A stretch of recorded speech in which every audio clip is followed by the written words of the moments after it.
భక్తివర్ణ ప్రేక్షకులకు శుభోదయం 2/5/2026 స్వస్తి శ్రీ చాంద్రమానం శ్రీ పరాభవనామ సంవత్సరం ఉత్తరాయణం వసంత ఋతువు వైశాఖ మాసం బహుళపక్ష పాడ్యమి శనివారం. బహుళపాడ్యమి రాత్రి 11:01 నక్షత్రం విశాఖ నక్షత్రం తెల్లవారుజామున 5:38 వర్జం ఉదయం 9:31 నుండి 11:16 వరకు. దుర్ముహూర్తాల ఉదయం 5:38 నుండి 7:13 వరకు. సూర్యోదయం 5:38 సూర్యాస్తమయం 6:15. అమృతగడి రాత్రి 8:01 నుండి 9:45 వరకు.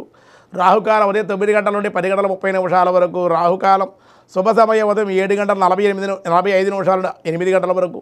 మధ్యాహ్నం 2:50 నుండి 3:21 వరకు. వ్యతిపాత్రం రాత్రి 8:39. బాలువ ఉదయం 10:14. కౌలవకరణ రాత్రి 11:01. దినారంభ చక్రంలో మేషరాశి వారికి ఈరోజు మిశ్రమంగా ఉంటుంది. ఏ పని చేయలేకపోవడం, ఏ పని చేసినా కలిసి రాకపోవడం, దానివల్ల శ్రమ కూడా ఉండే అవకాశం ఉంది. వృషభ రాశి వారు భూ విక్రయ లాభాలు, రుణములు తీర్చగలుగుతా దానివల్ల ఆనందంగా ఉంటారు.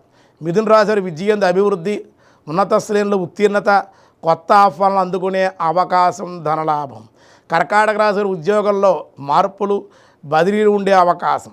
సింహరాశి వారి దీర్ఘకాలిక సమస్యల నుండి బయటపడే అవకాశం, ఆదాయం అభివృద్ధి అయ్యే అవకాశం. కన్యారాశి వారికి ఎంత ధనము వచ్చినప్పటికీ కూడా ఈరోజు మంచినీళ్ళ వల్ల ఆ ధనాన్ని విరివిగా ఖర్చు పెట్టేసే అవకాశాలు ఉన్నాయి. తులారాశి వారికి బంధువులతో కొంతమందితో విభేదాలు ఉండే అవకాశం, చిన్న చిన్న సమస్యలు ఉంటాయి, కొంచెం జాగ్రత్తగా ఉండాలి. వృశ్చిక రాశి వారికి ఈరోజు రుణములు తీరుట, అలాగే కుటుంబంలో విజయందు, సంతానం ఉన్నత శ్రేణిలో ఉత్తీర్ణత పొందడం వల్ల ఆనందంగా ఉండే అవకాశాలు. ధనుసు రాశి రుణములు తీరుట, విజయందు అభివృద్ధి, విద్యార్థులకి అనుకూలం.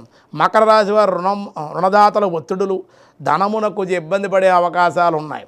కుంభరాశి వారి యత్నకార్య సిద్ధి, అనుకోని ధనలాభం, బదిలీలు ఉంటాయి. మీనరాశి వారి విద్యందు వ్యతిరేకత, రాణింపు ఉండే అవకాశాలు ఉన్నాయి. ఈరోజు పాడ్యమి శనివారం కాబట్టి సాధారణమైన వ్యవహారాలకి అనుకూలం.